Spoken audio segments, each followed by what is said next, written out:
السلام علیکم ورحمۃ اللہ وبرکاتہ۔ فہم القرآن کورس کلاس 71 میں آپ سب کو خوش آمدید، اہلاً و سہلاً، مرحبا۔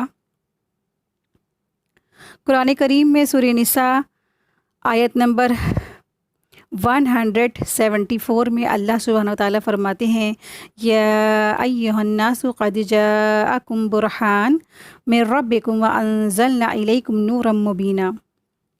اے لوگو، تمہارے پروردگار کی طرف سے تمہارے پاس روشن دلیل آ چکی ہے، اور ہم نے کفر اور دلالت کا اندھیرا دور کرنے کو تمہارے طرف چمکتا ہوا نور بھیج دیا ہے۔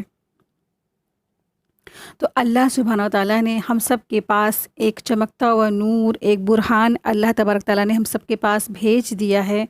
وہ برہان، وہ نور اور وہ جو اللہ کی طرف سے جو ہمارے پاس ایک روشنی آئی ہے، وہ کیا ہے؟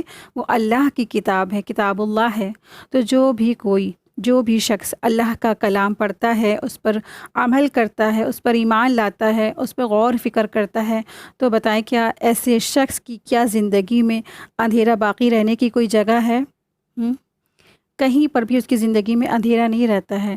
تو پھر وہ جو اس قرآن کریم کو، اس چمکتے ہوئے نور کو، اس چمکتے ہوئے برہان اور اللہ کی کتاب کو پڑھتا ہے، سمجھتا ہے، اس پہ غور فکر کرتا ہے، اس کی زندگیوں میں بھی انشاءاللہ تعالیٰ اجالے آ جاتے ہیں۔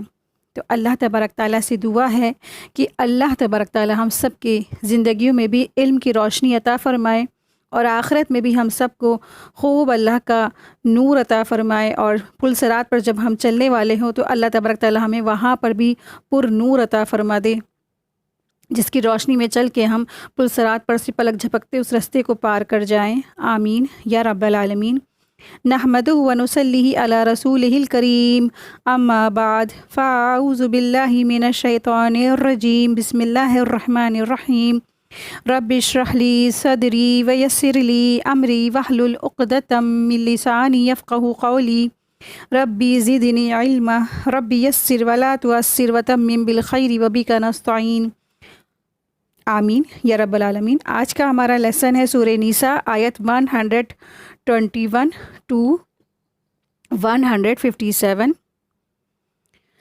بسم اللہ الرحمن الرحیم۔ آیت دیکھیں، آیت 121۔ اولئک مأواہم جہنم ولا یجدون عنہا محیصا۔ یہ وہ لوگ ہیں جن کی جگہ جہنم ہے، جہاں سے انہیں چھٹکارا نہ ملے گا، کبھی بھی ان کو کوئی جائے پناہ نہیں ملے گی، کوئی نکلنے کی جگہ ان کے لیے ہے ہی نہیں۔ تو جنہوں نے اپنی زندگی میں شیطان سے بچ کے نہیں چلے، شیطان کے بہکاوے میں آ گئے، شیطان کے جو چکنی چپڑی باتوں میں آ گئے، شیطان کے چھلاووں میں آ گئے، شیطان کے وسوسے میں آ گئے، شیطان کے کہنے پہ چل پڑے، تو ایسے لوگوں کے لیے کیا ہے؟ جنہوں نے شیطان کی اتباع کی نا، سمپل سی بات، جنہوں نے شیطان کی اتباع کی، تو ان کے لیے اللہ کے یہاں پھر کیا ہے؟ یہی وہ لوگ ہیں جن کے لیے جہنم ہے ہمیشگی کی، اور ان کے لیے وہی کیا ہے؟ ایک لوٹنے کی جگہ ہے، وہی پلٹنے کی جگہ ہے، اور وہاں سے ان کے لیے کوئی بھی بچنے کی جگہ نہیں ہے، چھٹکارا نہیں ہے، نکلنے کے لیے تو پاسبل ہی نہیں ہے وہاں سے۔ آیت 122۔ والذین آمنوا وعملوا الصالحات سیدخلہم جنات تجری من تحتہا الانہار خالدین فیہا ابدا وعد اللہ حق ومن اصدق من اللہ قیلا۔ اور جو لوگ ایمان لائے اور انہوں نے نیک کام کیے، اور ہم انہیں جلد ہی جنت یعنی باغاتوں میں داخل کریں گے جن کے نیچے نہریں بہہ رہی ہیں، جن میں وہ ہمیشہ ہمیشہ رہیں گے۔ اللہ کا وعدہ تو سچا ہے، اور اللہ سے بڑھ کر کون بات کا سچا ہو سکتا ہے؟ ایک سوالیہ انداز ہے۔ اللہ سبحانہ تعالیٰ فرما رہے ہیں کہ اللہ سے بڑھ کر کیا کوئی وعدے کا سچا ہو سکتا ہے؟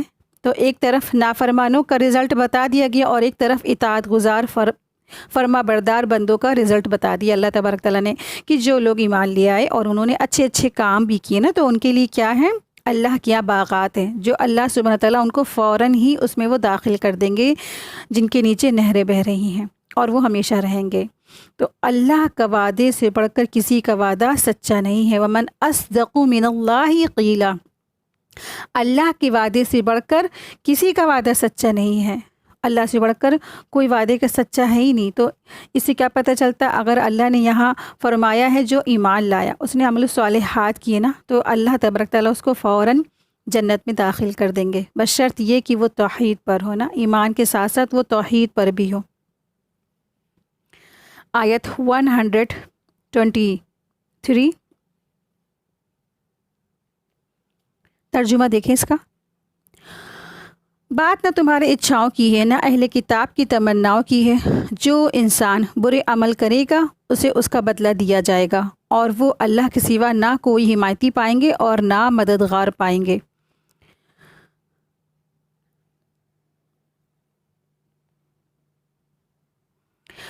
دراصل یہ آیت ایک خاص پس منظر میں نازل ہوئی کہ مسلمان اور اہل کتاب نے ایک دوسرے پر فخر کا اظہار کیا۔ اہل کتاب نے کہا کہ ہمارے نبی تمہارے نبی سے پہلے گزرے، اور ہماری کتاب تمہاری کتاب سے پہلے نازل ہوئی، لہٰذا تمہاری نسبت ہم اللہ کے زیادہ قریب ہیں۔ اس کے جواب میں مسلمانوں نے کہا کہ تمہاری نسبت ہم اللہ کے زیادہ قریب ہیں، کیونکہ ہمارے نبی صلی اللہ علیہ وسلم تو خاتم النبیین ہیں، اور ہماری کتاب پہلے کی تمام آسمانی کتابوں کی ناسخ ہے۔ تو اس موقع پر اللہ تبارک تعالیٰ نے یہ آیت نازل فرمائی، لیس بامانیکم ولا امانی الا اہل الکتاب من یعمل سوءا یجزا بہ، یعنی نہ تو تمہاری آرزوؤں پر ہے اور نہ اہل کتاب کی آرزوؤں پر ہے، جو شخص برے عمل کرے گا تو اسے اسی کا بدلہ دیا جائے گا۔ تو اس آیت کریمہ سے یہ پتہ چلتا ہے کہ جو بھی انسان آج کام کر رہا ہے نا، اس کو اسی کا بدلہ دیا جائے گا، حالانکہ اسے بہت زیادہ بڑی بڑی جھوٹی آرزویں ہیں نا، خواہشات ہے، آرزو لگائے بیٹھا ہے، کام اس کے کچھ نہیں، لیکن آرزو کیا ہوتی، لوگوں کی بڑی بڑی ہوتی ہیں، اور وہ یہ گمان میں ہوتے ہیں کہ ہم چونکہ امت محمدیہ میں ہیں، ہم رسول اللہ صلی اللہ علیہ وسلم کی امت میں ہیں، تو ہم تو کیا ہیں، بخشے بخشائے ہیں، ہمیں کسی عمل کی ضرورت نہیں، بس ہم مسلمان گھرانے میں پیدا ہو گئے تو ہماری کیا ہے، یہ سب سے بڑی اپارچونٹی ہے، ہم سب سے بچ گئے، اور جو ہم مسلمان ہیں ہم جنت میں چلے جائیں گے، جو ہندو ہیں وہ کہاں جائیں گے، وہ جہنم میں چلے جائیں گے۔ تو یہ جو آرزو ہیں، یہ خواہشات دراصل کیا ہے، اس سے کچھ ہونے والا نہیں ہے۔ جو جنت میں جائیں گے تو جنت میں جانے کی شرائط ہے کچھ، تو ان کو فالو کرنا ضروری ہے کہ ایمان پھر عمل صالحات۔ تو جو بھی ایمان لائے اور عمل صالحات کرے گا تو پھر وہ جنت میں جائے گا۔ لاکھ انسان جھوٹی آرزویں کرے، لاکھ انسان جھوٹی خواہشات میں مبتلا رہے اور لوگوں سے توقعات رکھے، لوگوں سے امیدوں میں مبتلا رہیں، لیکن وہ جنت میں جانے والے نہیں ہیں۔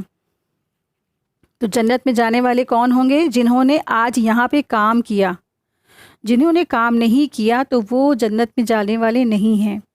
اور آج جو سب سے بڑی غلط فہمی میں امت مسلمہ گرفتار ہے، وہ یہی سمجھتے ہیں کہ ہم تو بس کیا ہے، ہمارے جو خاتم النبیین ہیں، ہم انہی کے امت میں ہیں، تو ہمیں کوئی عمل کی ضرورت نہیں ہے۔ اور بس وہ یہ سمجھتے ہیں کہ، اور کچھ لوگ یہ بھی سمجھتے ہیں اور یہ کرتے، اس پر عمل بھی کرتے، مسلمان ہونے کے باوجود بھی وہ کیا کرتے ہیں کہ بہت سارے عرس اور پیر مرید کے درگاہ میں ان کے یہاں جنتی دروازہ ہوتا ہے، اور جو پیر کا جو عرس ہوتا ہے اس دروازہ وہ کھول دیا جاتا ہے، اور یہ کہا جاتا ہے کہ اس دروازے میں اگر جو بھی داخل ہو جائے گا پھر وہ جنتی ہو جائے گا، جسے جنتی دروازے کا کانسیپٹ ہوتا ہے نا۔ تو یہ سب کیا ہے، یہ سب جھوٹی آرزویں ہیں، مطلب کام کچھ نہیں کیا، اور یہ سمجھتا ہے انسان کہ ایک دروازہ کھولا عرس کے دن، میلے ٹھیلے کے دن، اور پھر وہ اس میں داخل ہو گیا تو وہ جنتی ہو جائے گا۔ اس نے تو اتنا بڑا کام کیا کہ وہ تو شرک کر رہا ہے، نمازیں نہیں پڑھ رہا ہے، عمل صالحات کچھ نہیں، اور خواہش اور آرزو کیا ہے کہ ہم اس جنتی دروازے میں داخل ہو گئے اور ہم کیا ہو گئے، ہم فلاح پا گئے، ہم کامیاب ہو گئے۔ تو یہ کیا ہے، یہ سب جھوٹی آرزویں ہیں، تو ان سے کچھ بھی فائدہ نہیں ہے۔ لیس بامانیکم ولا امانی، تو یہ تو کیا ہے، صرف تمہاری ایک جھوٹی خواہشات ہیں، جھوٹی آرزویں ہیں۔ تو اس آیت کے معنی یہی ہے کہ دین کا معاملہ دراصل کیا ہے، امیدوں اور آرزوؤں اور اپنے آپ کو اچھا سمجھنے پر نہیں ہے۔ دین تو وہ ہے جو دل میں جماؤ ہو، جس سے جو عمل اس کی تصدیق کرے۔ کوئی بھی شخص کسی بات کا دعویٰ کرے، محض دعوے سے کوئی چیز حاصل نہیں ہو سکتی ہے۔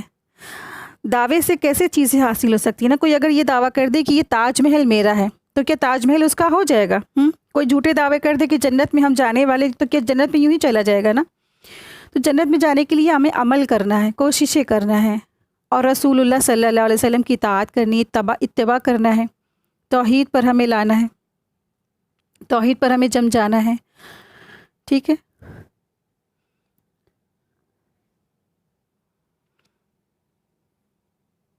آیت 125، وَمَنْ أَحْسَنُ دِينًا مِّمَّنْ أَسْلَمَ وَجْهَهُ لِلَّهِ وَهُوَ مُحْسِنٌ وَاتَّبَعَ مِلَّةَ إِبْرَاهِيمَ حَنِيفًا وَاتَّخَذَ اللَّهُ إِبْرَاهِيمَ خَلِيلًا۔ اور جو کوئی نیک کام کرے گا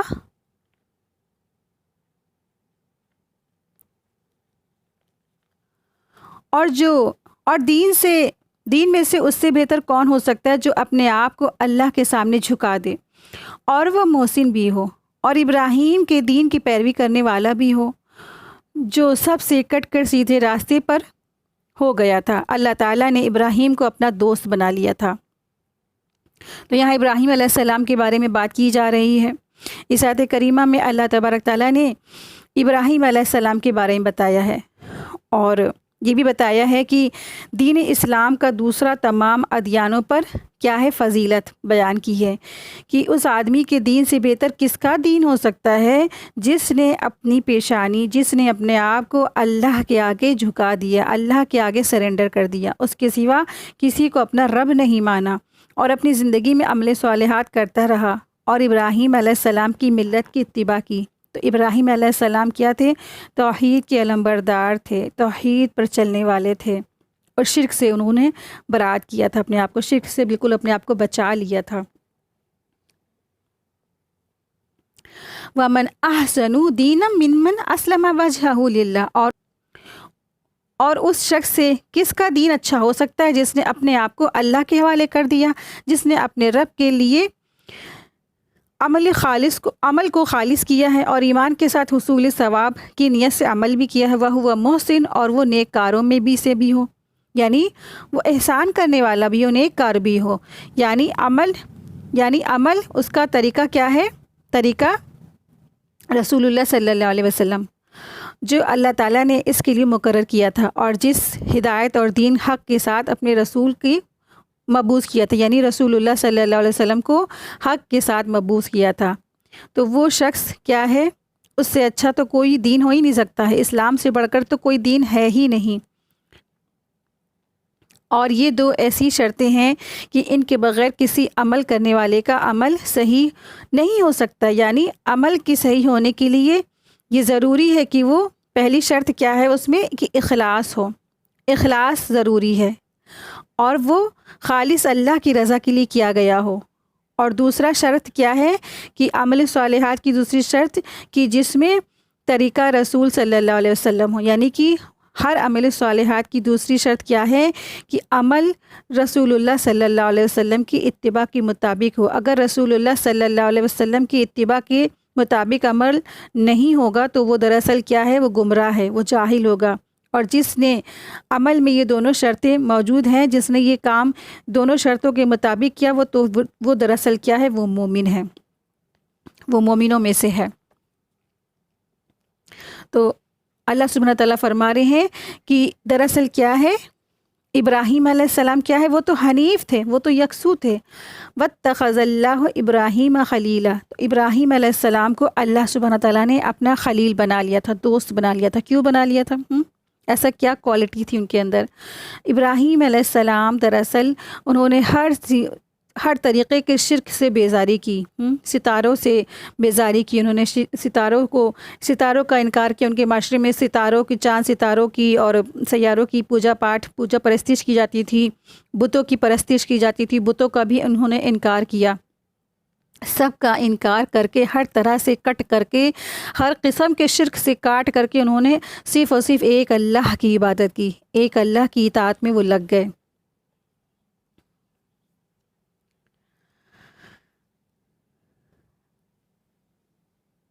خلیل جو یہاں الفاظ ہے، خلیل کے معنی یہ ہے کہ جس کے دل میں اللہ کی محبت اس طرح راسخ ہو جائے کہ کسی اور کے لیے اس میں جگہ نہ رہے، خلیل کے معنی یہ ہیں کہ جس کے دل میں اللہ کی محبت اتنی زیادہ راسخ ہو جائے کہ کسی اور کی محبت اس کے دل میں نہ رہے، تو یہ خلیل ہے۔ اور اسی طرح سے نبی کریم صلی اللہ علیہ وسلم نے یہ بھی فرمایا کہ اللہ نے مجھے بھی خلیل بنایا ہے جس طرح سے اس نے ابراہیم علیہ السلام کو خلیل بنایا تھا۔ آیت 126 ترجمہ دیکھیں، اور جو کچھ آسمانوں میں ہے اور جو زمین میں ہے سب اللہ ہی کا ہے اور اللہ ہی ہر چیز کو گھیرے ہوئے ہے۔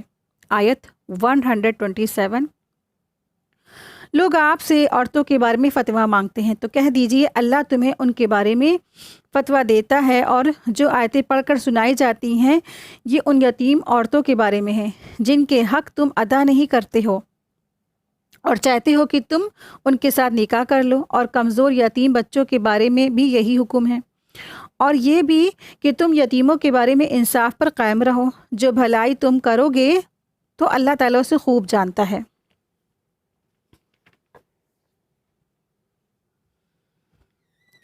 اللہ تبارک تعالیٰ نے یہاں پر بھی عورتوں کے بارے میں ایک اور خاص بات بتائی ہے کہ وہ دراصل کیا ہے۔ اللہ سبحانہ تعالیٰ فرما رہے ہیں وَيَسْتَفْتُونَكَ فِي النِّسَاءِ قُلِ اللَّهُ يُفْتِيكُمْ، آپ سے عورتوں کے بارے میں وہ حکم دریافت کرتے ہیں، فتویٰ پوچھتے ہیں۔ تو فتویٰ دراصل کیا، الفاظ جو یستفتونک کس سے ہے، فتویٰ سے ہے۔ تو فتویٰ مانے کسی دین کے مسئلے سوال کی شکل میں کسی عالم سے کرنا، یعنی کوئی بھی دینی مسئلہ جو سوال کی شکل میں کسی عالم سے کرا جائے اور عالم اس کے جواب دے دیتا ہے اور ریٹن لکھ کر دیتا ہے تو اسے فتویٰ کہتے ہیں۔ فتویٰ دینے والا مفتی کہا جاتا ہے، اور جو وہ لکھ کر ایک کسی سوال کا جواب دیتا ہے تو اس کو فتویٰ کہتے ہیں۔ اور فتویٰ دراصل کیا ہے، یہ بہت احتیاط سے دینا چاہیے، بہت الرٹ سے دینا چاہیے۔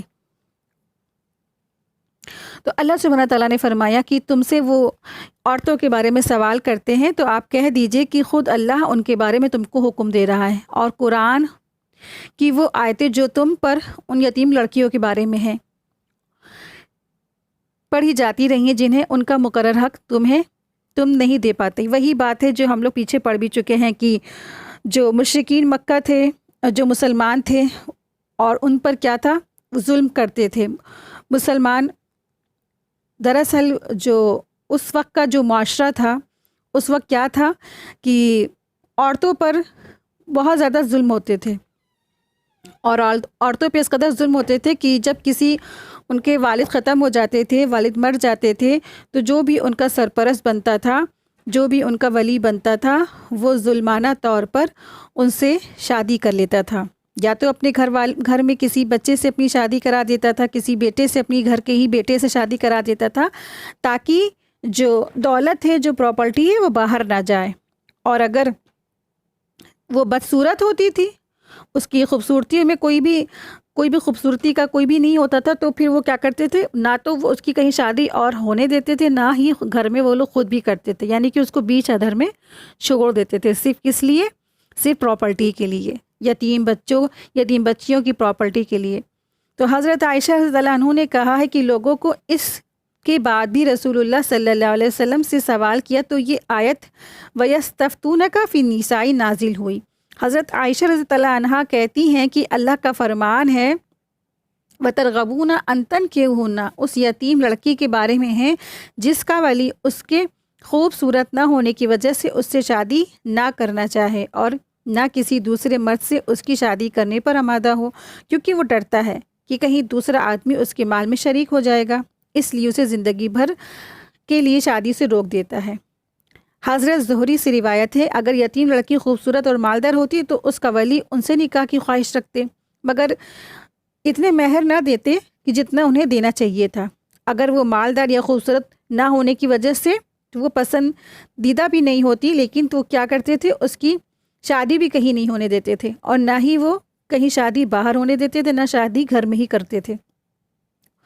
اور وہ جب رغبت یعنی چاہت نہ بھی ہو تو وہ شادی اس سے نہ کرتے تھے، یا شادی یا رغبت بھی نہیں ہے تو شادی بھی مجبوراً کر لیتے تھے، اس کو بیچ ادھر میں چھوڑ دیتے، یعنی کہ ان پر بے حساب بے شمار ظلم کرتے تھے۔ اگر کوئی عورت ہے، کوئی لڑکی ہے، اس کا باپ ختم ہو گیا، اس کا ولی ختم ہو گیا، تو پھر جو بھی کوئی اس پہ ولی بن کے ان پر مسلط ہوتے تھے تو وہ اس پہ ظلمانہ طریقے سے ان پر پریشان کرتے تھے۔ تو اللہ تبارک تعالیٰ نے ان کی سارے ظلموں کو دور کیا۔ تو زمانے جاہلیت میں جس طرح عورتوں کو وراثت میں حصہ نہیں ملتا تھا نا، اسی طرح چھوٹے بچوں کو بھی حصہ نہیں ملتا تھا۔ اس لیے اللہ تبارک تعالیٰ نے فرمایا کہ کمزور بچوں کو بھی ان کا حصہ دے دو، جیسے کہ اللہ سبحانہ تعالیٰ نے سورت میں فرمایا تھا نا، یوصیکم اللہ فی اولادکم للذکر مثل حظ الانثیین۔ اولاد کے بارے میں یہ حکم ہے کہ لڑکے کو لڑکی کے 2 گنا حصہ دیا جائے، اور یتیموں کے ساتھ بھی کیا کرنا ہے؟ انصاف کا معاملہ کرنا ہے۔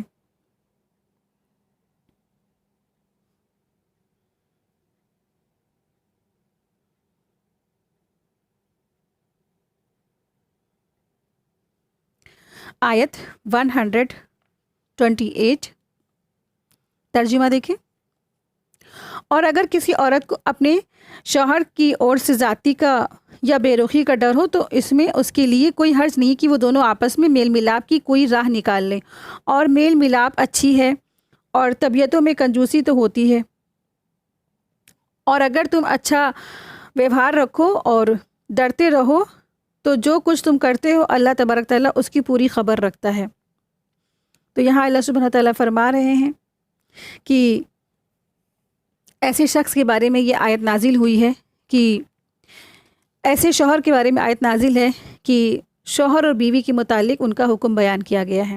یہاں اس آیت میں شوہر اور بیوی کے متعلق ایک خاص حکم بیان کیا گیا ہے کہ اگر بیوی کو اپنے شوہر کی طرف سے بے رخی کا اندازہ ہو رہا ہے، مثال کے طور پر اس کے ساتھ ایک بستر پر سونا اس نے چھوڑ دیا ہے، یعنی حق کی زوجیت نہیں ادا کرتا، یا اس کے اخراجات میں کمی کر دے، یا اس کے ساتھ بیٹھنا اور بات چیت کرنا بند کر دے، تو دونوں کے لیے مناسب یہ ہے کہ آپس میں بیٹھ کر صلح کر لیں اور اس بات پر اتفاق کر لیں کہ شوہر اس کا حق ادا کرے جیسا کہ اسلام تقاضا کرتا ہے۔ اگر ایسا ممکن نہ ہو تو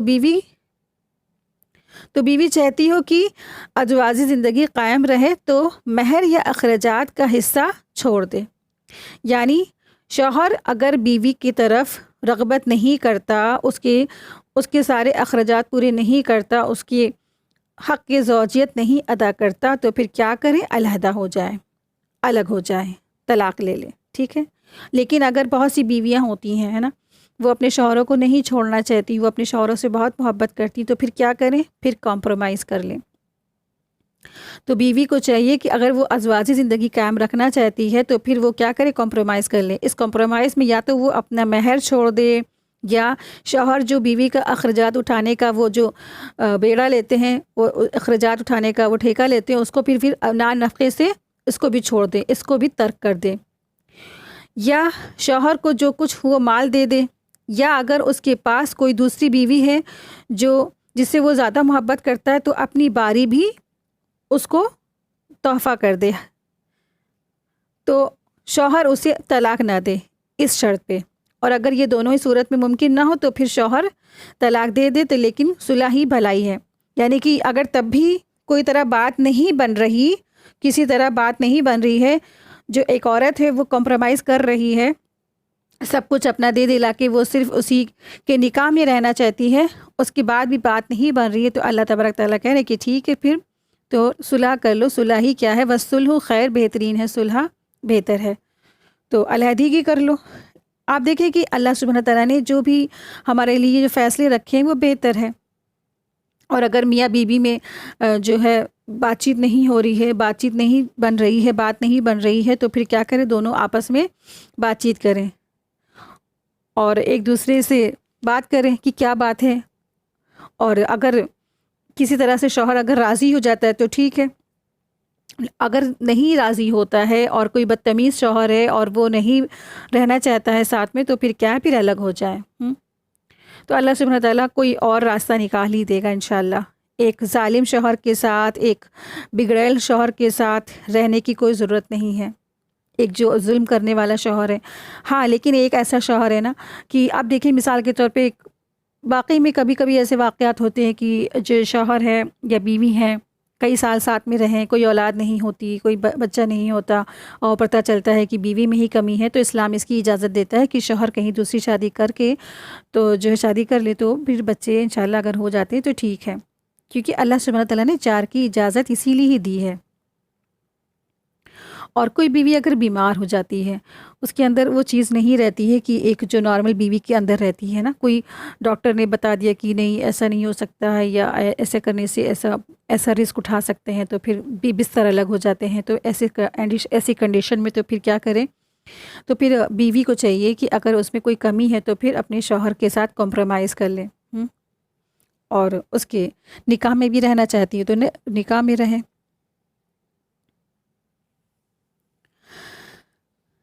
آیت 129، وَلَن تَسْتَطِيعُوا أَن تَعْدِلُوا بَيْنَ النِّسَاءِ وَلَوْ حَرَصْتُمْ فَلَا تَمِيلُوا كُلَّ الْمَيْلِ فَتَذَرُوهَا كَالْمُعَلَّقَةِ وَإِن تُصْلِحُوا وَتَتَّقُوا فَإِنَّ اللَّهَ كَانَ غَفُورًا رَحِيمًا۔ اور تم سے تو یہ ہو ہی نہیں سکتا کہ عورت کے بیچ پوری طرح انصاف کرو، چاہے تم اس کی جتنی اچھا رکھو، جتنی خواہش رکھتے ہو، تو ایسا بھی نہ کرو کہ ایک ہی کی طرف تم لڑک جاؤ اور دوسری کو یوں ہی چھوڑ دو، گویا ادھر میں لٹکی ہی رہے وہ۔ لیکن اگر تم اپنا اصلاح کر لو اور اللہ سے تقوی اختیار کرو، اللہ سے تم ڈرتے رہو، تو بے شک اللہ تعالیٰ معاف کرنے والا ہے، رحم کرنے والا ہے۔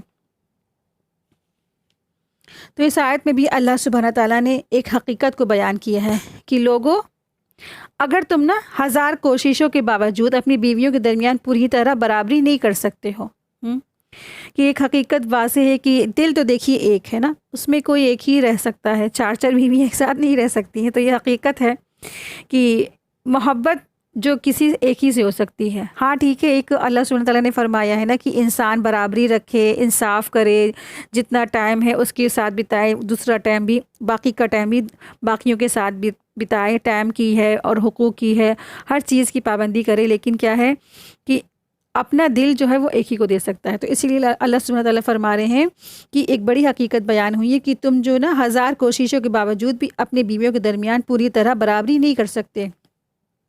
مسند احمد میں حضرت عائشہ رضی اللہ عنہا سے روایت ہے کہ نبی کریم صلی اللہ علیہ وسلم اپنی بیویوں کے درمیان باری کی تقسیم میں پورا انصاف برتتے تھے، پھر کہتے تھے اے اللہ، جس چیز کا میں مالک ہوں میں نے تو اسے تقسیم کر دیا ہے، اور جس چیز کا تو مالک ہے میں نہیں، یعنی دل کا، تو اس کے جھکاؤ کے بارے میں مجھے ملامت نہ کرنا۔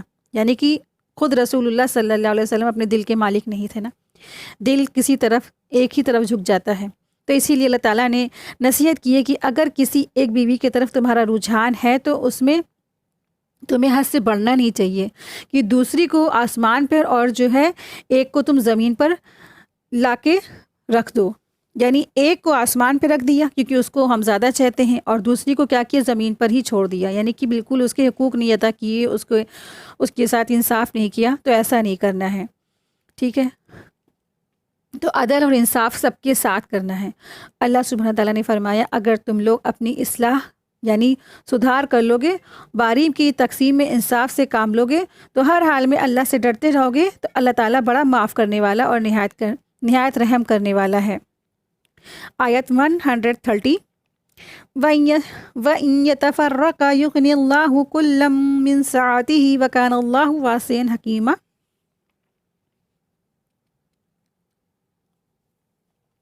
اور اگر دونوں الگ ہو جائیں تو اللہ تعالیٰ ایک کو اپنے فضل سے بے پرواہ کر دے گا، اور اللہ بڑے پھیلاؤ والا اور حکمت والا ہے۔ یعنی آپس میں بٹری نہیں کھا رہی ہے، کمپرومائز بھی کیا، عورت نے سب کچھ کیا، ہر طرح سے سیکریفائز بھی وہ کر رہی ہے، لیکن اس کے باوجود بھی پٹری نہیں کھا رہی ہے، گاڑی نہیں کھنچ رہی ہے، شوہر بیوی کا رشتہ آگے نہیں بڑھ رہا ہے، تو پھر کیا کریں؟ الگ ہو جائیں۔ تو اللہ سبحانہ تعالیٰ تمہیں غنی کر دے گا۔ وَإِن يَتَفَرَّقَا يُغْنِ اللَّهُ، اور اگر تم لوگ الگ الگ ہو جاتے ہو تو تمہیں اللہ تعالیٰ کیا کر دے گا؟ غنی کر دے گا ہر ایک کے۔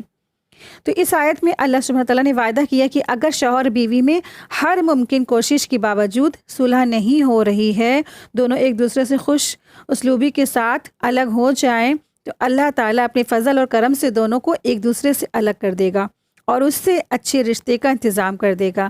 اللہ تعالیٰ وسیع فضل والا اور بڑی حکمتوں والا ہے۔ تو اللہ کے وعدے کیا ہے؟ ومن اصدق من اللہ، تو اللہ کے وعدوں سے بڑھ کر کسی کا وعدہ سچا نہیں ہے۔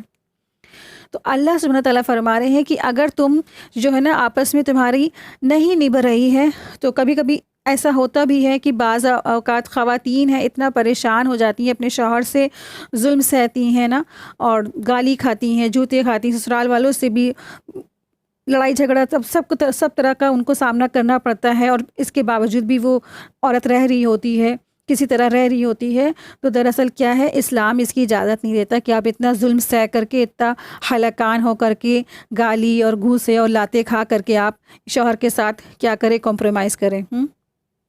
اس کی اجازت نہیں دیتا ہے۔ اللہ تبارک تعالیٰ فرما رہے ہیں کہ اگر تم دونوں ہر طرح سے جب تم صلح کر چکے نہیں تمہیں نبھ رہی، تو کہ تم کیا کرو، الگ کر لو۔ کبھی کبھی بعض اوقات خواتین اتنا زیادہ اس میں ڈپریشن میں چلی جاتی ہیں کہ وہ خودکشی تک کی کرنے کے لیے قدم اٹھا لیتی ہیں۔ تو یہ تو سب سے بڑا گناہ ہے۔ اس سے بیٹر تو ہے کہ اپنے آپ کو ہلاکت میں ڈالو یا اپنے آپ کو خودکشی کی طرف لے کے جاؤ، تو الگ ہی کیوں نہ ہو جاؤ۔ یہاں اللہ سبحانہ تعالیٰ وعدہ کرے اگر تم الگ ہو جاؤ گے تو اللہ تبارک تعالیٰ تمہیں اس سے بہتر رشتہ عطا فرمائے گا، تمہارے لیے بہتر راستے، بہتر دروازے کھول دے گا۔ لیکن اتنا انسان ڈیئر نہیں کر پاتا ہے نا، ہمت نہیں کر پاتا ہے، اور پھر وہ ساری زندگی اسی طرح سے اپنی زندگی کاٹ دیتا ہے ایک ظالم شوہر کے ساتھ میں۔ آیت 131، آیت کا ترجمہ دیکھیں۔ اور جو کچھ آسمانوں میں ہے اور جو کچھ زمین میں، سب اللہ ہی کا ہے، اور تم سے پہلے جنہیں کتاب دی گئی تھی انہیں اور تمہیں بھی ہم نے تاکید کی ہے کہ اللہ کا ڈر رکھو۔ اگر تم انکار کرتے ہو تو اس سے کیا ہوگا؟ آسمان اور زمین میں جو کچھ ہے سب اللہ ہی کا رہے گا۔ اللہ تو بے پرواہ ہے اور تعریف کے لائق ہے۔ آیت 132، اور آسمانوں میں جو کچھ ہے اور زمین میں جو کچھ ہے سب اللہ ہی کا ہے، اور کام بنانے کے لیے اللہ ہی کافی ہے۔ سب کچھ، ہر چیز کے لیے، ہر کام کے لیے اللہ ہی کافی ہے۔ لوگ اکثر خواتین پریشان رہتی کہ اگر ہم اپنے شوہر کو چھوڑ دیں گے تو میرا گزارا کیسے ہوگا، تو میری جو خرچہ نفقہ کیسے چلے گا، تو میرے بچوں کا کیا ہوگا نا۔ تو ہر چیز کے لیے تو اللہ کافی ہے۔ اپنے آپ کو ہلاکت میں ڈال کے، اپنے بچوں کو سوسائڈ کرا کے، اپنے آپ کو خودکشی کرا کر کے، تو اس سے تو نہیں فائدہ ہونے والا نا۔ انسان اگر جان رہا ہے کہ ہماری ازواجی زندگی بہت پریشانیوں سے گزر رہی ہے، مشکلات سے گزر رہی ہے، کوئی راستہ نہیں سوچتا کہ کدھر جائے، یا میکے جائے یا سسرال جائے، کس سے کہیں کیا کہیں، اور پھر انسان ڈپریشن میں جا کے خودکشی کی طرف جانے لگتا ہے کہ میں اور میرے بچے دونوں جنے، سب جنے ٹرین کے آگے آ جائیں۔ یہ تو کوئی راستے کا سولوشن نہیں ہے نا، کہ مشکلات کا سولوشن نہیں ہے نا۔ تو مشکلات کا سولوشن اللہ نے بتا دیا ہے کہ نہیں نبھ رہی تو تم کیا کرو، الگ ہو جاؤ، الگ ہو جاؤ۔ تمہیں اللہ تعالیٰ بہترین جو ہے تمہارے لیے راستے بنا دے گا، بہترین رشتہ عطا فرما دے گا، اور اللہ تعالیٰ تمہارے لیے کافی ہو جائے گا۔ اللہ تعالیٰ تمہارے کام کے لیے کافی ہے، اللہ سے بڑھ کر کوئی کارساز نہیں ہے۔ آیت 133، اے لوگو اگر وہ چاہے تو تمہیں ہٹا دے اور تمہاری جگہ لوگوں کو لے آئے، اور اللہ کو اسی طرح پوری قدرت رکھتا ہے، اور اللہ تبارک تعالیٰ اس پر پوری قدرت رکھتا ہے کہ اگر مسلمان اپنے کام نہیں کریں گے، مسلمان کو جن کاموں کے لیے سلیکٹ کیا گیا، جن کاموں کے لیے چوز کیا گیا، وہ اپنے حقوق، اپنے حق نہیں ادا کر رہے ہیں، تو اللہ تبارک تعالیٰ اور مخلوق کو لے آئیں گے، دوسرے لوگوں کو لے آئیں گے، تو وہ یہ کام کریں گے۔ آج کل دیکھیں کہ ہم سے اور آپ سے بڑھ کر کون جان سکتا ہے نا۔ آج مسلمانوں نے اپنا کام چھوڑا نا، مسلمانوں نے اپنی ذمہ داری چھوڑی، تو اللہ تبارک تعالیٰ نے صرف ایک خواب دکھایا۔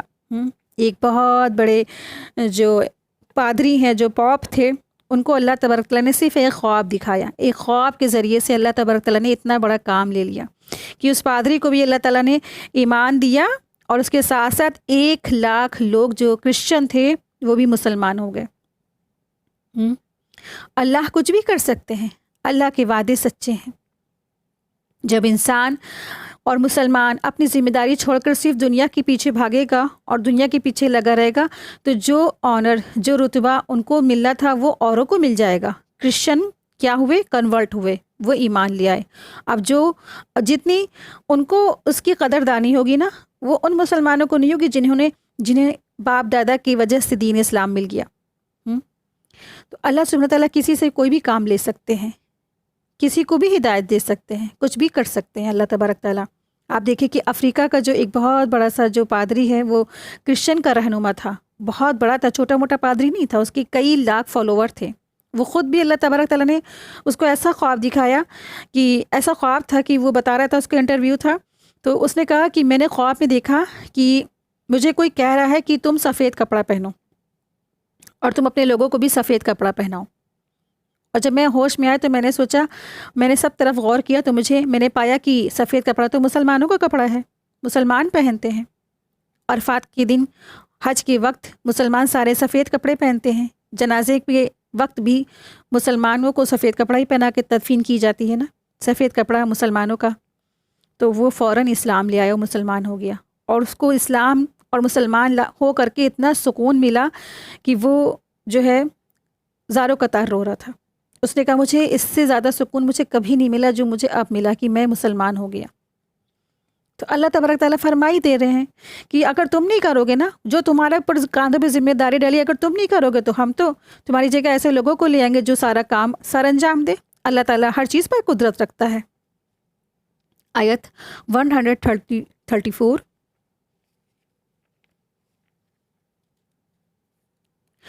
من کان یرید ثواب الدنیا فعند اللہ ثواب الدنیا والآخرہ وکان اللہ سمیعا بصیرا۔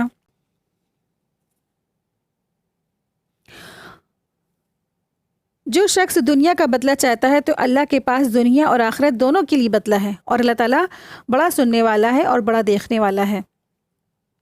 تو اس آیت میں اللہ تعالیٰ نے مومنوں کو آخرت کی ترغیب دلائی ہے کہ کچھ لوگ ایسے ہوتے ہیں جو صرف دنیاوی فائدوں کی خواہش رکھتے ہیں، جیسے کوئی مجاہد ہے نا، جہاد کے لیے گئے، جہاد میں گئے بھی، اور ان کی کیا مقصد ہوتا تھا کہ مال مل جائے، مال غنیمت مل جائے، اس نیت سے وہ جاتے تھے۔ حالانکہ اللہ تعالیٰ کے پاس تو دنیا فائدے بھی ہیں، دنیاوی فائدے بھی ہیں، اور ساتھ ساتھ آخرت کا بھی فائدہ ہے۔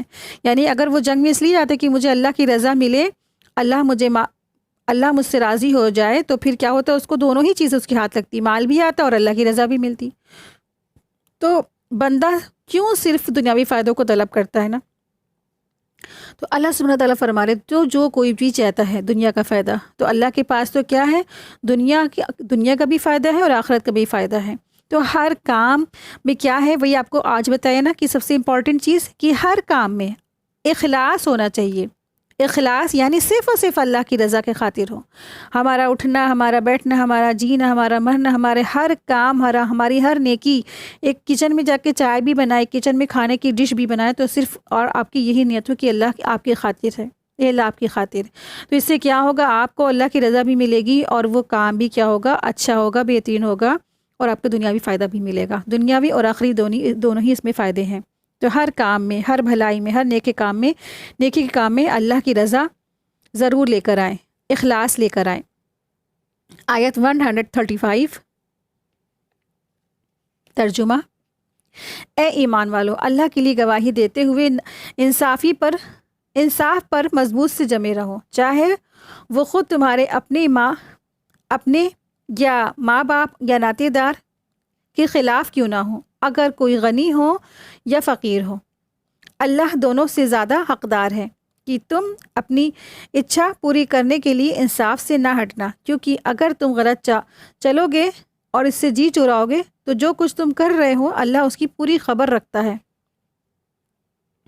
تو یہاں اللہ سبحانہ تعالیٰ نے انصاف کرنے کو کہا ہے، اور انصاف کرنے کے لیے ساتھ ساتھ کیا بتا دیا کہ سامنے تمہارے اپنے والدین ہی کیوں نہ ہوں، سامنے تمہارے اپنے رشتہ دار ہی، سگے بھائی بہن ہی کیوں نہ ہوں، تمہارے سامنے کوئی بھی ہو، تمہیں کیا کرنا ہے، انصاف کی بات کرنی ہے۔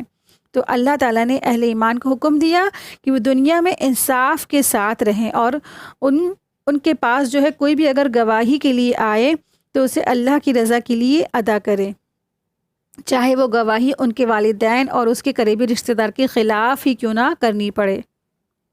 اکثر یہ ہوتا ہے نا کہ انسان جو ہے کمزور کو دیکھتا ہے، کمزور کو پاتا ہے، اس کی طرف بول پڑتا ہے، لیکن حقیقت کیا ہے کہ ہمیں دیکھنا چاہیے کہ کون حق پر ہے، کون جو ہے ناحق پر ہے، تو ہمیں انصاف کی بولنی ہے۔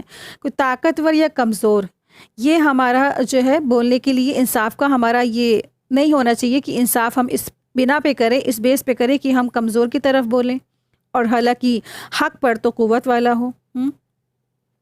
اور اکثر یہ ہوتا ہے کہ خواتین جو ہے جب گھر کا مسئلے مسائل ہوتے ہیں تو حالانکہ وہ والدین کی طرف سے بول دیتے ہیں، غلطی اگر والدین کی بھی ہو سکتی ہے اور بھائی بھاوج کی غلطی بھی نہیں ہو نا، تو کبھی بھی ایسی کوئی بھی موقع ہو اور سچویشن ہے تو آپ کو کس کی طرف سے بولنا ہے؟ انصاف کی بات بولنی ہے، عدل کی بات بولنی ہے، کسی کی طرف بھی آپ کو نہیں جھکنا ہے۔ جب وہ ٹرم کیا آئے، وہ سچویشن کیا آئے، جب آپ کو بولنا پڑے تو آپ بولیں گے، گواہی دیں گے تو انصاف کی بات کہیں گے، عدل کی بات کہیں گے، سامنے چاہے آپ کے والدین ہوں، چاہے آپ کے بھائی بہن ہوں، کوئی بھی ہو۔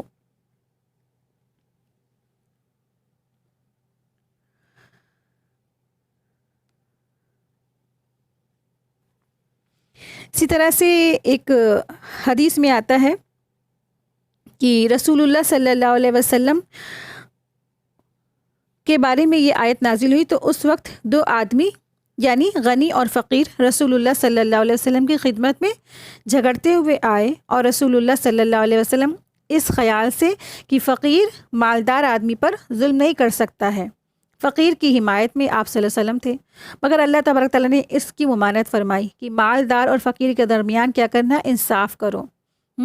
ہمارا بھی کیا ہوتا ہے نا کہ اگر جیسے کہ کبھی ایکسیڈنٹ ہوتا ہے اور کوئی سائیکل والا کار والے سے ٹکرا جاتا ہے تو سب لوگ جو ہے کار والے کو ہی چڑھائی کر دیتے ہیں، اسی کو ڈانٹتے ہیں، اسی سے سب طرح کا اسی پہ ظلم ہوتا ہے، لیکن حالانکہ غلطی چاہے سائیکل والی ہی کی کیوں نہ، کیوں جان بوجھ کر وہ بھلے ہی کیوں نہ وہ سڑک کے بیچ میں آ گیا ہو اور اس نے ٹریفک رولز بھی نہیں فالو کیے، لیکن سب لوگ چڑھائی کس پہ کرتے ہیں؟ کار والے پہ نا، ایک مثال کے طور پہ ہے۔ تو ہمیشہ ایسے ہی ہوتا ہے کہ انسان کمزوروں کی طرف فیور میں ہو جاتا ہے، اور قوت والا اگر وہ حالانکہ وہ حق پر ہے تب بھی اس کو لوگ چڑھائی کر دیتے ہیں۔ تو اس چیز کو ہمیں کیا کرنا ہے؟ عدل کے ساتھ کام لینا ہے، عدل سے کام لینا ہے۔ اللہ سبحانہ تعالیٰ فرما رہے کہ تم کیا کرو؟ عدل سے کام لو، انصاف سے کام لو، چاہے کمزور ہو یا طاقتور، والدین ہو یا کوئی بھی رشتہ دار ہو یا سسرال والے ہوں، سب کے ساتھ عدل سے کام لینا ہے، فقیر ہو یا غریب ہو۔ آیت 136، اے ایمان والو، اللہ اور اس کے رسول اور کتاب پر ایمان لے آؤ جو اس نے اپنے رسول پر اتاری ہے، اور اس کتاب پر بھی جو اس سے پہلے اتر چکی ہے، اور جو اللہ اور اس کے فرشتوں اور اس کی کتابوں اور اس کے رسولوں اور اس کی قیامت کے دن کا انکار کرتا ہے وہ گمراہی میں بہت دور جا پڑا ہے۔ یہاں خطاب عام مومنوں سے ہے اور ان سے کہا جا رہا ہے کہ وہ اپنے ایمان میں قوت اور ثابت قدمی پیدا کریں، ہر حال میں اس پر سختی سے جمے رہیں، استقامت سے ڈٹے رہیں۔ آیت میں کتاب کا جو لفظ 2 بار آیا ہے تو پہلے والا جو کتاب سے مراد قرآن کریم ہے، اور دوسرے سے مراد تمام آسمانی کتابیں ہیں۔ قرآن کریم کے لیے نزلہ کا لفظ استعمال کیا گیا ہے، اس لیے کیونکہ قرآن کریم 23 سال کے عرصے میں تھوڑا تھوڑا کر کے نازل ہوا، اور دوسری کتابوں کے لیے انزال کا لفظ استعمال ہوا ہے، اس لیے کیونکہ ساری جو پہلے کی کتابیں ہیں وہ ایک ہی بار میں ایک وقت میں پوری کی پوری نازل ہو گئی تھی۔ تو اللہ سبحانہ تعالیٰ فرما رہے ہیں کہ جو شخص اللہ، اس کے فرشتوں، اس کی کتابوں اور اس کے رسولوں اور آخرت کے دن کا انکار کرے گا وہ حق کی راہ سے بھٹک گیا ہے اور خلم خلا گمراہی میں وہ مبتلا ہو گیا ہے۔ اسی لیے اللہ تعالیٰ کا انکار تو کفر ہے ہی، اور فرشتوں اور کتابوں اور رسولوں اور آخرت کا دن کا انکار بھی کیا ہے؟ کفر ہے۔ آیت 137، جو لوگ ایمان لائے ہیں اور پھر انہوں نے انکار کیا، پھر ایمان لے آئے، پھر انکار کیا، پھر کفر میں بڑھتے چلے گئے، تو اللہ تعالیٰ انہیں ہرگز معاف نہ کرے گا اور انہیں سیدھی راہ نہ دکھائے گا۔ اس آیت میں اللہ تبارک تعالیٰ نے ان لوگوں کے بارے میں خبر دی ہے جو پہلے ایمان لے آئے، پھر کفر کو قبول کر لیا، پھر ایمان لے آئے، پھر کافر ہو گئے اور پھر کفر میں بڑھتے ہی چلے گئے۔ اس لیے اللہ تعالیٰ نے ان کے گناہوں کو معاف نہیں کرے گا اور نہ ہی ان کی طرف حق کی رہنمائی کرے گا، کیونکہ دراصل انہوں نے دین اسلام کو کیا بنا لیا؟ ایک کھلواڑ بنا لیا ہے۔ ایمان لانا پھر کفر کرنا، ایمان لانا پھر کفر کرنا، پھر ایمان لانا پھر کفر کرنا، اور کفر میں آگے بڑھتے چلے جانا، تو ایسا ایمان قابل قبول نہیں ہے۔ آیت 138، آیت نمبر 138 سے آیت نمبر 147 تک یہاں سے منافقوں کے بارے میں آیتیں ہیں۔ منافقوں کا انجام ہے، منافقوں کی جو عادتیں ہیں، وہ سب کچھ ہے۔ آیت دیکھیں، آیت نمبر 138، ترجمہ: منافقوں کو خوشخبری دے دیجیے کہ ان کے لیے دکھ دینے والا عذاب ہے۔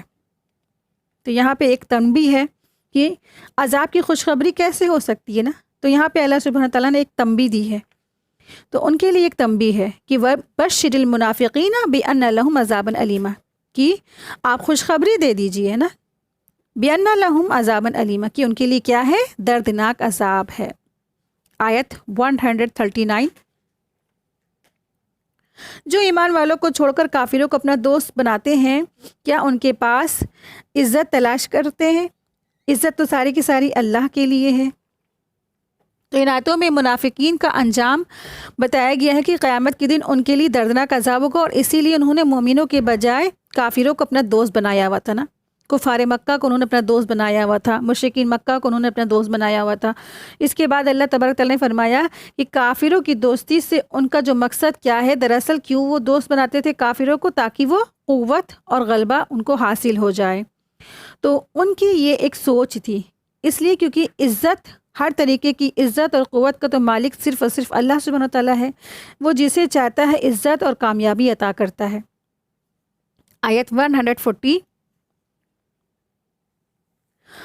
اور وہ تو تمہارے اوپر اس کتاب کے حکم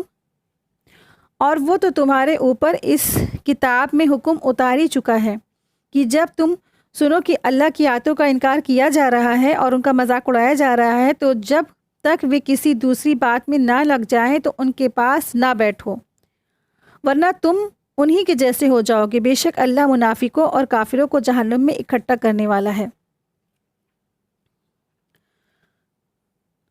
کافی ڈرانے والی آیتیں ہیں، اور ایک بہت بڑا اللہ تعالیٰ نے وعید فرمائی ہے کہ مشرکین مکہ دراصل کیا تھے؟ اپنی مجلسوں میں قرآن کریم کا مذاق اڑاتے تھے، اس لیے اللہ تبارک تعالیٰ نے مسلمانوں کو ان کے ساتھ بیٹھنے سے منع فرمایا ہے۔ اور سورہ انعام کی آیت نمبر 68 بھی نازل کی کہ جس میں ترجمہ اس کا یہ ہے کہ جب آپ لوگوں کو دیکھیں کہ جو ہماری آیتوں میں عیب نکالتے ہیں تو ان سے کیا کریے؟ کنارہ کش ہو جائیے، یہاں تک کہ وہ کسی اور بات میں لگ جائیں، اور اگر آپ کو شیطان بھلا دے تو یاد آنے کے بعد بھی پھر ایسے ظالموں کے ساتھ نہ بیٹھیے۔ تو یہ اللہ کا حکم ہے، خاص کر کے کیا حکم اللہ تعالیٰ حکم دے رہے ہیں کہ مسلمانوں کو کافروں کے ساتھ بیٹھنا چھوڑ دیں۔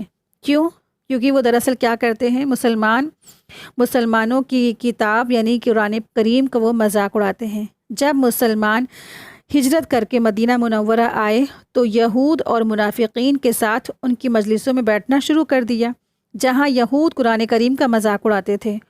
تو یہ قرآن کریم کا مذاق اڑایا جانا اور تمہارا ان کے ساتھ بیٹھنا اس بات کی دلیل ہے کہ اللہ کی آیتوں کا انکار کیے جانے اور ان کا مذاق اڑائے جانے پر تم راضی ہو گئے ہو، پھر کفر اور جہنم کے عذاب کے مستحق بھی تم انہی کی طرح ہو جاؤ گے، جیسا کہ اللہ نے آگے فرمایا، اللہ منافقین اور کفار کو جہنم میں اکٹھا کر دے گا۔ تو کیا کرنا ہے؟ ہمیں ایسے لوگوں سے بچنا ہے، اور ایسے لوگوں سے ہمیں دوستی نہیں کرنی ہے جو قرآن کریم کا مذاق اڑاتے ہیں۔ ہر دور میں ایسا ہوتا رہا ہے، آج بھی آپ دیکھتے ہوں گے نا، کئی لوگ قرآن کریم کی بے حرمتی کر رہے ہیں، مذاق اڑا رہے ہیں۔ تو ہمیں ایسے لوگوں کو دوست نہیں بنانا ہے، ایسے لوگوں کے ساتھ بھی نہیں بیٹھنا ہے۔ اور آپ دیکھیں جہاں کہیں بھی قرآن کریم کی آیات کا مذاق اڑایا جا رہا ہے وہاں نہ بیٹھے، وہاں سے ہٹ جائیں، کیونکہ کبھی بھی وہاں پہ عذاب نازل ہو سکتا ہے۔ اللہ کی آیات کا جو ہے مذاق ہے نا، اللہ نے جو آیاتوں میں نازل کیا ہے ان کا مذاق اڑاتے ہیں۔ اللہ تبارک تعالیٰ نے کہا پردہ کرو، تو پردہ کہاں ہے؟ کہیں نہیں پردہ ہے۔ اور اللہ تبارک تعالیٰ نے فرمایا کہ تم گانا وغیرہ سے دور رہو، گانے سے دور ہو جاؤ اور فاحشہ سے دور ہو جاؤ۔ اور آپ دیکھیں آج کی ہماری جو محفلیں ہوتی ہیں وہ گانوں سے، میوزک سے، ڈانس سے بھرپور ہوتی ہیں نا۔ آج کل کی شادیاں کیسی ہو گئی ہیں؟ ناچ، ڈانس، گانا، پارٹیز اور بے حیائی، جیسے کہ کوئی فلم اسٹار کی شادی ہو۔ اس طرح سے سمجھتے کہ ہم اس طرح سے اس ڈیزائن کے کپڑے پہنیں گے اور اسٹیج پہ ایسے ڈانس کریں گے تو ہم بہت زیادہ جو ہے فیمس ہو جائیں گے۔ ہو سکتا ہے مجھے ایک ہیروئن کا رول بھی مل جائے نا. اس توقعات سے انسان کدھر جا رہا ہے؟ جہنم کی طرف جا رہا ہے. اسی طرح سے جس محفل میں اس طریقے سے اللہ کی آیات کا جو ہے مذاق اڑایا جا رہا ہے، اس محفل میں بھی نہ جائیں. ایسی جگہوں سے پرہیز کریں جہاں پہ اللہ کی آیات کا انکار کیا جا رہا ہو، مذاق اڑایا جا رہا ہو. کیونکہ کیا کہا جا رہا ہے کہ اگر تم نے ان کے ساتھ بیٹھے، ان کے ساتھ تم نے بیٹھنا اور تمہیں چیز کا برا نہیں لگا تو تم بھی کیا ہے اسی میں سے شامل ہو جاؤ گے. یعنی کہ تم قرآن کریم کا مذاق اڑائے جانے پر تم راضی ہو گئے ہو. بہت الرٹ رہیں، بہت محتاط رہیں. جہاں کہیں پہ بھی دیکھیں کہ اللہ نے تو حکم یہاں پہ اس چیز کا دیا ہے، لیکن یہاں کیا ہو رہا ہے، اس کے برخلاف کام ہو رہا ہے، اس کے اپوزٹ کام ہو رہا ہے. تو ایسی جگہوں، ایسی مجلسوں سے دور رہیں جہاں پہ شراب نوشی ہو رہی ہے، جہاں پہ بے حیائی ہو رہی ہے، جہاں پہ ناچ گانا خلم خلا بے حیائی ہے نا، سب کچھ ہو رہا ہے. گیدرنگ مرد عورت کی جو اٹھنا بیٹھنا کھانا سب ایک ساتھ ہو رہا ہے نا. تو اللہ تبارک تعالیٰ نے تو حکم دیا کہ تم پردے میں رہو جہاں بے پردگی عام ہو جائے. تو ایسی جگہوں سے دور رہے. اور خاص کر کے آپ دیکھیں کہ اللہ کی آیات کا انکار نا کچھ بھی چیز ہو سکتی ہے، بہت سی امپورٹنٹ چیز ہے. آپ دیکھیں کہ بہت سے لوگ کیا کرتے ہیں، جیسے کہتے ہیں، ایسے ڈائلاگ بولتے ہیں کہ ملا کی دوڑ مسجد تک کی نا. اللہ کی آیات، اللہ کی جو نشانیاں ہوتی ہیں ان کے بارے میں مذاق اڑایا جاتا ہے. تو اسلام کی کوئی بھی چیز کا اگر کہیں مذاق اڑایا جا رہا ہے، اسلام کا یا اسلام کی شاعر اللہ کا یا اللہ کے کلام پاک کا، تو بہت دور ہو جائے، اس سے بہت کنارہ کش رہے اور کوشش کرے کہ پہلے ان کو منع کرے، اس کو ہاتھ سے روکے. ہاتھ سے نہ روک سکیں تو زبان سے روکے، اور زبان سے بھی اگر نہ روک سکے تو دل میں برا جانے اور پھر وہاں سے ہٹ جائیں ایسے محفل سے. کیونکہ نہ روکنے پر، راضی ہو جانے پر کیا ہے، اللہ تبارک تعالیٰ کہہ رہے کہ تم بھی پھر انہی میں سے ہو، تمہارا انجام بھی کیا ہوگا، انہی میں سے ہوگا. آیت 141. جو تمہارے لیے مصیبت کے پڑنے کا انتظار کرتے رہتے ہیں، تو اگر تمہیں اللہ کی طرف سے کوئی فتح ہوئی تو کہتے ہیں کہ کیا ہم تمہارے ساتھ نہ تھے، اور اگر کافروں کا حصہ مل جائے تو کہنے لگتے ہیں کیا ہم تمہیں گھیر نہیں لیے تھے، کیا ہم نے تمہیں گھیر نہیں لیا تھا، اور ہم نے تمہیں ایمان کے والوں سے بچا لیا تھا. تو اللہ تعالیٰ ہی تم لوگوں کے لیے قیامت کے دن فیصلہ کرے گا، اور اللہ تعالیٰ کافروں کو ہرگز مومنوں پر قابو نہ پانے دے گا.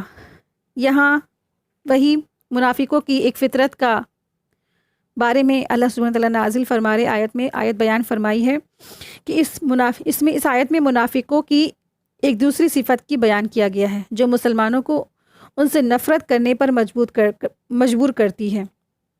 یہ منافقین ہر وقت مسلمانوں کی فتح یا شکست کا انتظار کرتے رہتے تھے، اور دونوں ہی حال میں صرف اپنا فائدہ مقصود کرتے تھے. یعنی کہ جب اگر جیت جاتے تو مسلمانوں سے کیا کرتے کہ مال غنیمت میں ہمارا حصہ دے دو، اور جب اگر ہار جاتے تو کفار سے کہتے کہ ہم نے تو تم کو مسلمانوں سے کیا بچا نہیں لیا تھا، ہم نے تو تمہیں بچایا تھا، مسلمانوں کے گروپ میں شامل ہو کے تمہارے سیف کیا تھا، ہم نے تمہیں سیکیورٹی دی تھی. اس طریقے سے وہ دونوں طرف سے فائدہ چاہتے ہیں. آیت 142.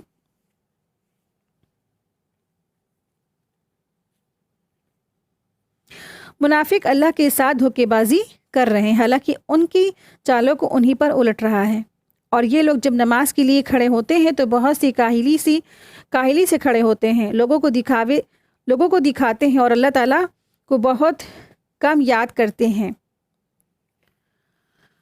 تو اس آیت میں بھی اللہ تبارک تعالیٰ نے منافقین کے ایک صفات کا، ایک کوالٹی کا ذکر کیا ہے. وہ یہ ہے کہ جب بھی وہ نماز کے لیے آتے ہیں تو بوجھل ہو کر، سستی کے ساتھ کھڑے ہوتے ہیں، جیسے کسی نے انہیں اس کام پر مجبور کیا ہے.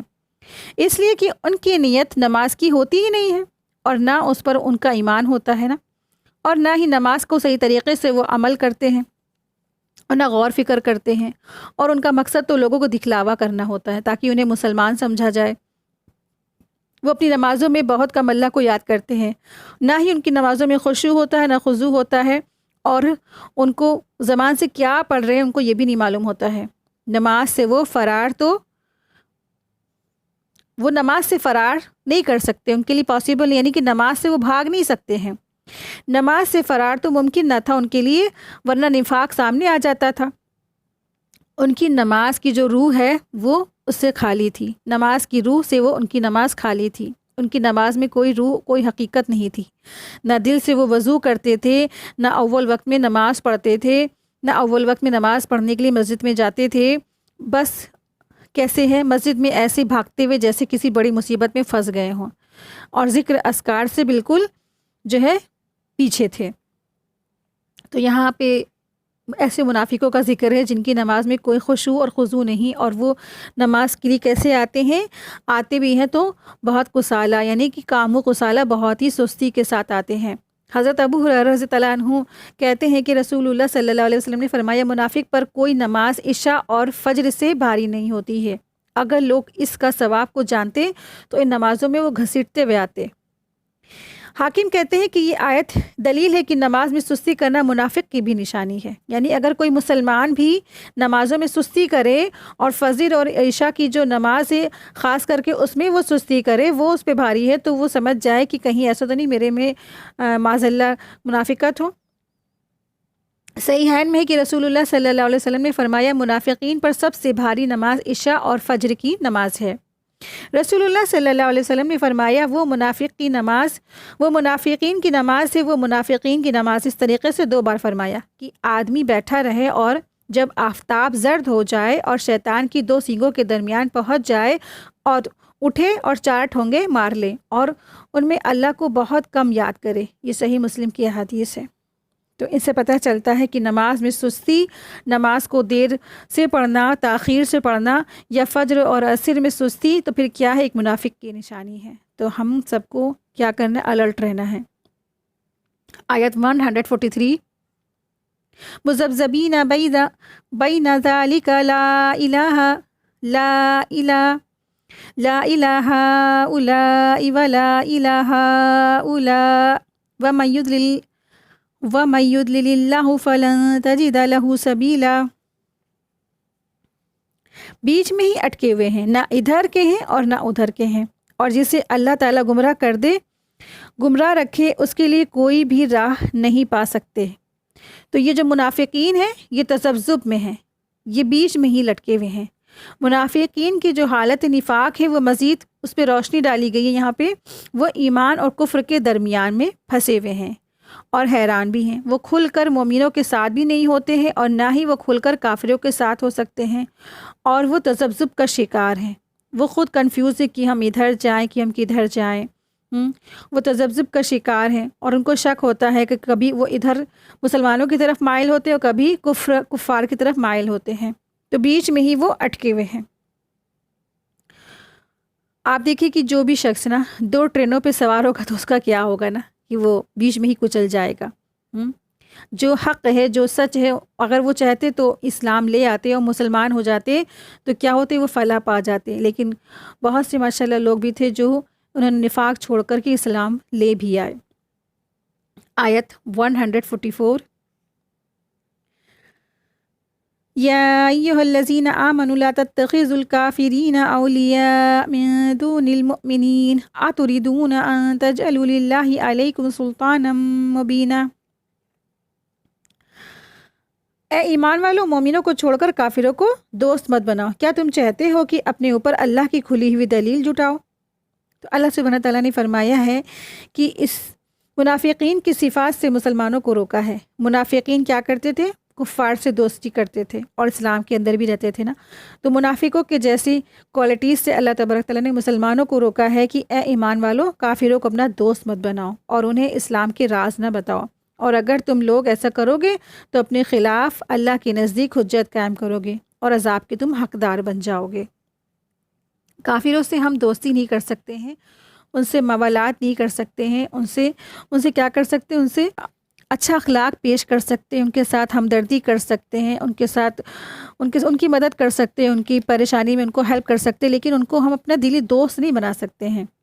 اس لیے اللہ تبارک تعالیٰ نے یہاں پہ حکم دیا ہے نا کہ اللہ تبارک تعالیٰ نے منع فرمایا ہے کہ تم کافروں کو اپنا دوست مت بناؤ، اور یہ آیت ایسی کئی جگہ ہم لوگ کئی بار پڑھ چکے ہیں۔ آیت 145، بے شک منافقین آگ کے سب سے نچلے درجے میں ہوں گے اور ان کا کوئی مددگار نہیں پاؤ گے، اور تم ان کا کوئی مددگار نہیں پاؤ گے۔ ان المنافقین فی الدرک الاسفل من النار ولن تجد لہم نصیرا، کہ منافقین دراصل کیا ہوں گے؟ آگ کے سب سے نچلے درجے میں ہوں گے. یہ ان کا انجام ہے، یہ ان کا آخرت میں جو انجام ہونا وہ بتایا گیا، یا منافقین کا جو انجام ہے وہ بتایا گیا کہ وہ جہنم کی سب سے نچلی خائی میں ہوں گے. آیت 146، سوائے ان لوگوں کے جو توبہ کر لے اور اپنے آپ کو اصلاح کر لے، یعنی اپنے آپ کو سدھار لے اور اللہ تعالیٰ کو وہ مضبوطی سے پکڑ لے اور اپنے دین کو اللہ کے لیے خالص کر لیں، تو ایسے لوگ مومنوں کے ساتھ ہوں گے اور اللہ تعالیٰ مومنوں کو جلد ہی بڑا بدلہ دے گا. اللہ تعالیٰ نے منافقوں کے برے انجام سے ان لوگوں کو الگ کر دیا ہے جنہوں نے نفاق سے توبہ کر لی ہے اور توبہ کر کے وہ عمل صالحات کا اختیار کر لیا ہے، کافروں کی دوستی چھوڑ کر کے اللہ سے اپنا رشتہ جوڑ لیا اور اپنے دین میں اللہ کے لیے مخلص ہو گئے. اللہ تعالیٰ نے فرمایا کہ آخرت میں مومنوں کے وہ ساتھ جنت میں رہیں گے، وہ قیام کریں گے وہاں پہ. تو جو بھی کوئی اگر منافقت سے بھی اگر وہ توبہ کر لے اور اسلام لے آئے اور مسلمان ہو جائے تو پھر کیا ہے؟ ان کا بھی ٹھکانہ جنت ہوگا. لیکن جو اسلام نہیں لایا، جس نے منافقت اختیار کی، تو پھر وہ بھی اسی میں رہے گا، سب سے نچلے درجے میں. نبی کریم صلی اللہ علیہ وسلم نے فرمایا 4 باتیں جس میں پائی جائے وہ پکا منافق ہے، اور جس میں ان چاروں میں سے کوئی ایک بات پائی جائے تو وہ نفاق کی ایک پہچان ہوگی جب تک کہ وہ اس کو نہ چھوڑ دے. پہلا، جب اس کے پاس امانت رکھائی جائے تو وہ خیانت کرے. دوسرا، جب وہ بولے تو جھوٹی بات کہے. تیسرا، جب وعدہ کرے تو وعدہ خلافی کرے. چوتھا، جب جھگڑا کرے تو گالیاں دے. یہ ایک منافق کی نشانیاں ہیں، یہ بخاری کی حدیث تھی. تو ان سب چیزوں سے بہت بچنے کی ضرورت ہے، کیونکہ ان کوالٹی جو پوری چاروں کسی کے اندر ہے تو وہ پکا منافق ہے، اور ان چاروں میں سے کوئی ایک بھی ہے تو وہ کیا ہے؟ منافقت کا ایک درجہ ہے اس کے اندر. آیت 147، اللہ کو تمہیں عذاب دیکھ کر کیا ہوگا اگر تم شکر گزاری کرو اور ایمان لے آؤ، اللہ تعالیٰ بڑا قدردان اور علم والا ہے. بہت ہی خوبصورت آیت ہے، اور چھوٹی بات اور بہت بڑا اس کا مفہوم، کم بات میں جامع الفاظ ہے نا. کہ یہاں ایک بتا دیا گیا کہ اللہ تبارک تعالیٰ فرما رہے ہیں کہ ما یفعل اللہ بعذابکم ان شکرتم وآمنتم. اللہ تعالیٰ کیا کرے گا تمہیں عذاب دے کے نا. عذاب سے ہم سب ڈرتے ہیں، اور اللہ تعالیٰ بھی کہہ رہے ہیں کہ ہم کیا کریں گے تمہیں عذاب دے کے اگر تم کیا کرو؟ 2 کام کر لو. کیا؟ پہلا، شکرتم یعنی تم شکر گزاری کرو. دوسرا، وآمنتم اور تم ایمان لے آؤ. تو یہاں یہ بتانا ہے کہ عذاب کا دار و مدار کفر پر ہے، کسی اور چیز پر نہیں. اللہ تعالیٰ تمہیں عذاب دے کر کیا کرے گا؟ وہ تو بے نیاز ہے. عذاب تو صرف تمہارے کفر کا ہی رزلٹ ہے، تمہارے کفر کا ہی بدلہ ہے. اس لیے اگر تم ایمان اور شکر کے ذریعے کفر کا انکار کرو گے تو عذاب بھی باقی نہیں رہے گا. اگر ہم اللہ کی سزا سے بچنا چاہتے ہیں اور ایمان لے آئیں تو اپنے رب کے شکر گزار اگر ہم بن جائیں تو کیا ہو جائے گا؟ اللہ ہم سے راضی ہو جائے گا. شکر کا فائدہ کیا ہے؟ خود انسان کو ہی ملتا ہے، انسان کو ہی فائدہ ملتا ہے کہ ہم شکر گزاری بن جائیں، اللہ کے شکر گزاری کرنے والے بن جائیں اور ایمان لے آئیں. تو کیا ہوگا؟ وَكَانَ اللَّهُ شَاكِرًا عَلِيمًا، اور اللہ تعالیٰ بہت زیادہ قدردان ہے اور بہت جاننے والا ہے. اللہ تعالیٰ کو ناشکری سخت ناپسند ہے. اسی کے ساتھ ہی آج کی ہمارا کلاس مکمل ہوئی. وآخر دعوانا ان الحمد للہ رب العالمین. سبحانک اللہم وبحمدک اشہد ان لا الہ الا انت استغفرک واتوب الیک. السلام علیکم ورحمۃ اللہ وبرکاتہ. جزاکم اللہ خیرا کثیرا.